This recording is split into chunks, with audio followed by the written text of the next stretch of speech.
नमस्कार, हाय, हॅलो सगळ्यांना. सांगायची गोष्ट आणि दाखवायची गोष्ट अशी की हे बघा, हे सारे गिफ्ट्स आहेत माझ्यासाठी. कारण 20 डिसेंबर ही आमची ॲनिव्हर्सरी डेट आहे आणि ही आमची फर्स्ट ॲनिव्हर्सरी आहे आणि त्याच्यासाठी त्यांनी माझ्यासाठी ही सगळी सरप्राईज गिफ्ट्स आणले होते. मला माहिती नव्हतं. मी बाजार म्हणजे गुरुवारचा व्रत असायचं तेव्हा बाजारात जायचे किंवा काही आणायला खाली गेले म्हणजे मला पाठवायचे ते माहेरी वगैरे आणि हे सगळं अरेंज केलं होतं त्यांनी आणि ट्रिपच्या आधी 2 दिवस मला सांगितलं. तर हे मी असं मांडून त्याचा व्हिडिओ केला. तर म्हटलं म्हणजे त्याच्या ड्रेसेस होते, साड्या होत्या, टॉप्स होते, पॅन्ट्स होत्या.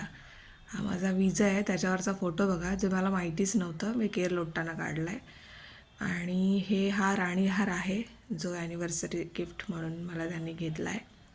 हे पण मला माहिती नव्हतं. ह्या बॅगा तर मी रिसीव केल्या होत्या आणि हे ओमानी रियाल्स आहेत जे मी हातात पकडलेत. हे असं दाखवण्याचं कारण म्हणजे मी त्यांना म्हणाले होते की अहो मला दाखवाल का कसे असतात ते, किंवा माझ्याकडे एक रियाल द्याल का. तर त्यांनी हे सगळेच माझ्या हातात दिले आणि मी असे पकडलेत कारण मला ते ह्याच्यावरचा जो सुलतानांचा फोटो आहे तो पूर्णपणे विजिबल ठेवायचा होता. आणि ही करन्सी, ओमानी करन्सी, मी माझ्या डोक्याला लावून म्हणजे नमस्कार केला, त्या तिकडच्या लक्ष्मीचा आदर केला आणि ही अशी मी बसले होते अशीच. तर हे तिथले कॉईन्स आहेत आणि हे सुद्धा खूप व्हॅल्युएबल आहेत आणि मला आणि ह्यांनासुद्धा असे, ह्यांच्याकडे खूप आहेत असे प्रत्येक देशाचे कॉईन्स वगैरे, म्हणजे मम्मींकडे वगैरे आहेत आणि ही खूपच व्हॅल्युएबल आहे हे सगळं. ही करन्सी, या करन्सीचा जगात 3रा नंबर लागतो आणि ते मी माझ्या हातात घेऊन ठेवलेत बघा. छान वाटतं आहेत एकदम. बघा बघा, खूप व्हॅल्युएबल आहे ही करन्सी. इथे त्याला बैसा म्हणतात, कॉईन्सना बैसा, म्हणजे ते 50 पैसा, 50 पैसा इज इक्वल टू 100 पैसा. 100 पैसा म्हणजे आपल्या इथले 25 रुपये. सो हे असे दिसतात मागच्या बाजूने आणि छान वाटतं.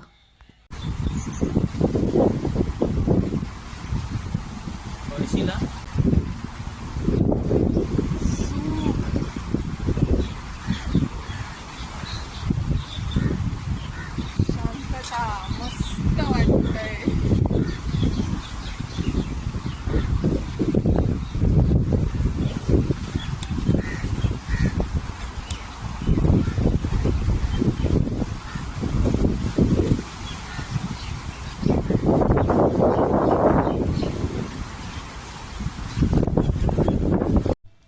हे मत्रा कॉर्निचे आहे, जे इकडून तिकडे तिकडून इकडे असं 1-1 किलोमीटरवरती व्यापलेलं आहे.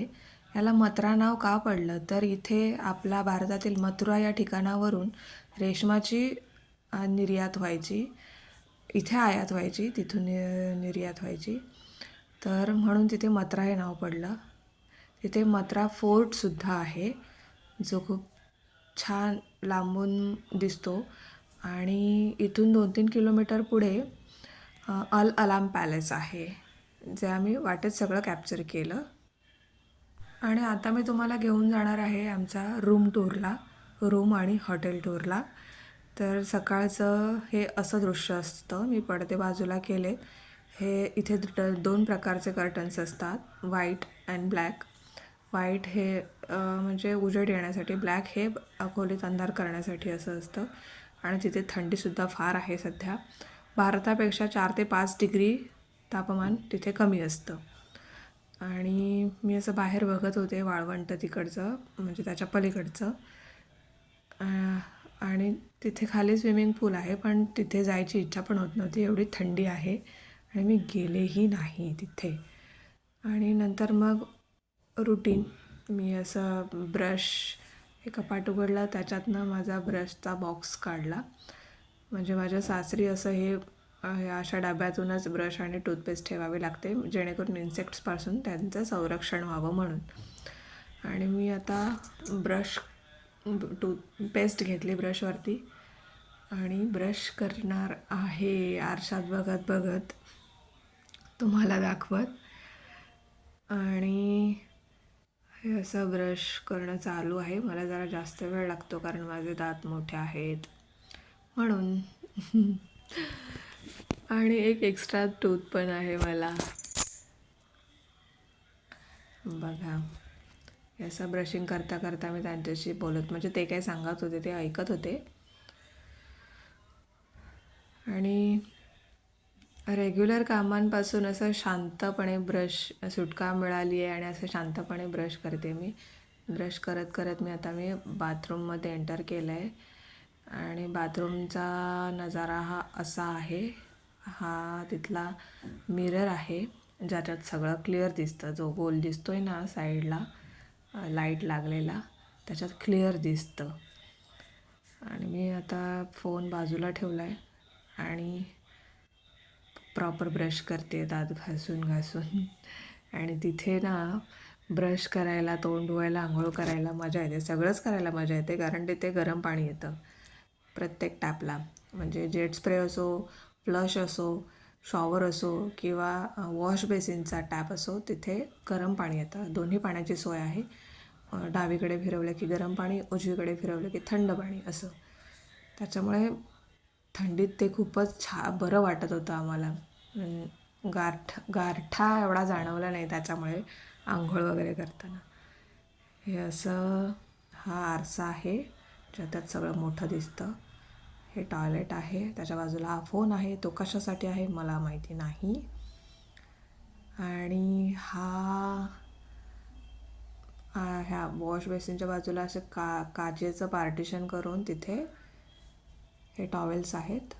तिथे बाजूला हे काचेच्या पार्टिशनच्या बाजूला शॉवर एरिया आहे. तिथे आंघोळ करायची 2 प्रकारचे शॉवर्स आहेत, एक वरून आणि एक हँड शॉवर. हे टॉवेल्स आहेत. हे वापरलेलं टॉवेल आहे. आणि हे असं काहीचं बाथरूम आहे तिथलं. बाथरूममधून बाहेर आल्यानंतर मी असंच टाईमपास करत व्हिडिओ करत होते. तर उगीचच टाईमपास करत होते. पुढे जायची तयारी करायची होती आम्हाला, पण तरी मी टाईमपास करत होते. नाही, पुढे गेलोच नाही वाटतं आम्ही, की त्या दिवशी काय गेलो आठवत नाही आहे मला. कारण मी नंतर आता व्हॉइस ओव्हर करते, व्हिडिओ आधीच करून ठेवलेला. हे स्लीपर्स आहेत जे रोज चेंज केले जातात. तुम्ही म्हणाल काय ते वाईट घालून आखडून दाखवते, तर तसं नाही आहे. रोज ते बदलतात. बेडशीटपासून सगळं, पिलो कवर्सपासून सगळं, पाण्याच्या बाटल्यापासून सगळं बदलून नवीन देतात. हे कपाट आहे उघडं, त्याच्यात इस्त्री आहे आणि त्याचं स्टँड आहे. आणि त्याच्या बाजूला हे ट्रॉली बॅग्स वगैरे तुमच्या ज्या काय सूटकेस असेल ते ठेवायला आहे. त्याच्या बाजूचा जे सेक्शन आहे त्याच्यात हे लॉकर आहे, इलेक्ट्रिक लॉकर. त्याच्यात तुमच्या किमती वस्तू ठेवून लॉक करून जाऊ शकता, कोड ठेवून. छोटा बॅग ठेवलेला आहे तिथे. आणि त्याच्यात हे पण आहे ड्रायर वगैरे, पण तो काही मी वापरला नाही. रूम जरा असा आवरलेला दिसणार नाही कारण मी फिरण्यात बिझी होते. आता सकाळ झाली आहे, सूर्य आला आहे बाहेर. आणि मी आता बाहेर पडले रूमच्या. हा रूमच्या बाहेरचा एरिया आहे हॉटेलचा. हे काहीचं स्ट्रक्चर हे असं आहे, शांत, निवांत. म्हणजे प्रत्येक रूममध्ये कोणी आहे असं जाणवत देखील नाही आहे. हे जाणवतं फक्त कधी ज्या रूमच्या बाहेर कचरा वगैरे ठेवलेला दिसतो ना, म्हणजे खाल्लेला प्लेट्स किंवा म्हणजे शक्यतो प्रत्येक रूममध्ये त्यांनी 2-2 डस्टबिन्स दिले आहेत. तरीही काही लोक काय करतात, खातात आणि त्यांना मग डिस्टर्बन्स नको म्हणून कचरा बाहेर ठेवतात पिशवीत भरून किंवा तसाच्या तसा प्लेट्स भरून. पण ते कसं घाण वाटतं बघायला. आम्ही असं काहीच करत नाही कारण आमच्या ह्यांनाच असं काही आवडत नाही. शिस्त म्हणजे शिस्त. सांगायचं म्हणजे एक चणा माझ्याकडनं खाली पडला रस्त्यावर, तो सुद्धा त्यांनी गाडीतनं उतरवून मला तो चणा उचलायला सांगितला आणि तो कचऱ्याच्या पिशवीत ठेव आणि हॉटेलवर गेल्यानंतर डिस्पोज कर. हे बघा, हे असं त्या लोकांनी बाहेर ठेवला आहे कचरा. जे घाण वाटतं ना. आपण ज्या देशात जातो तो त्यातल्या शिस्तीप्रमाणे वागावं हे त्यांनी मला सांगितले, कारण ते इथे खूप वेळ राहिलेले आहेत. मस्कट म्हणजे गल्फ कंट्रीजमध्ये फिरलेले आहेत, सो त्यांना माहिती आहे सगळी. ह्या लोकांना का नाही माहिती कसं बाहेर कचरा ठेवला आहे. आणि मी तिथून लिफ्टने आता खाली निघाले. ही मी आहे. आणि हे त्या हॉटेलचा मधला भाग आहे, ज्याच्या बाजूला साईडला हा जिम आहे. पण मी तिथे आतमध्ये दरवाजा उघडून नाही गेले, कारण तिथे होते कोण काय काय करत, म्हणजे ते त्यांचं जिमिंग वगैरे करत. आणि त्याच्या बाजूला स्विमिंग पूल आहे, पण ते आमच्या रूमच्या खिडकीतनं दिसतं. आणि थंडीत कोण जाईल तिथे पाण्यात धडपडायला. हे हॉटेलचा पुढचा भाग आहे, म्हणजे रिसेप्शन वगैरे सगळं डाव्या बाजूला आहे. आणि उजव्या बाजूला त्यांचं रेस्टॉरंट आहे. आणि रिसेप्शनच्या त्या बाजूलासुद्धा एक रेस्टॉरंट आहे. एका हॉटेलचे 2 रेस्टॉरंट्स आहेत. आणि मी आता बाहेर जाणार आहे. हॉटेल अगदी मस्त क्रिसमसच्या सजावटीने सुसज्ज होतं पाहुण्यांचं स्वागत करायला, तिथे राहायला येणाऱ्या. व्हिडिओ मी आडवा फोन पकडून घेतला आहे, त्याच्यामुळे असा छोटा दिसतो आहे, समजून घ्या प्लीज. बाहेर ही अशी हरणं आहेत, रात्रीची छान दिसतात बघा. आणि सगळीकडे लाईट्स, सुंदर हवा सुटली आहे तिथे. दिसत नसली झाडाच्या पानांवर तरी खूप छान हवा लागते आणि गार वाटते. थंडी फार जाणवते, जशी गावी थंडी असते ना आपल्या सिंधुदुर्गात तशी. आणि आमचं हॉटेल आहे जिथे आम्ही थांबलो होतो, नोव्होटेल म्हणतात त्याला. नोव्होटेल हॉटेल नोव्होटेल एअरपोर्ट हॉटेल असं नाव आहे त्याचं. आणि हे जर तुम्ही कधी गेलात ना मस्कटला, तर इथेच राहणं प्रेफर करा.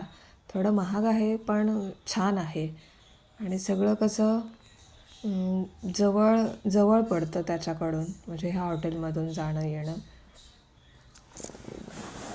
आणि असं बाहेर कुठे राहिल्यासारखं वाटत नाही, कम्फर्टेबल राहायला मिळालं तिथे. आणि लगेच तत्परतेने कामं केली जातात तिथे. तिथला स्टाफ हा मोस्टली इंडियन, पाकिस्तानी आणि बांगलादेशी आहे. आणि हे उजव्या बाजूचं आहे हॉटेलच्या दुसरं रेस्टॉरंट.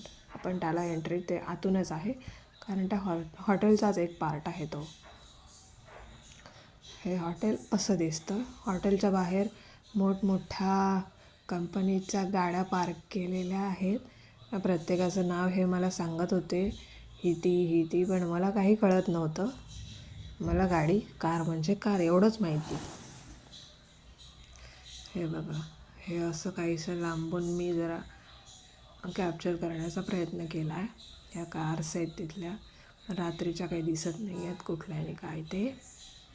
आमची कार या डाव्या बाजूला जाऊन पाठीमागे मी उजव्या साईडला डाव्या बाजूला गेल्यानंतर ह्या उजव्या बाजूला वळल्यावर ते पार्क केलेली होती सावलीसाठी. दिवसाची तिथे सावली असते म्हणून.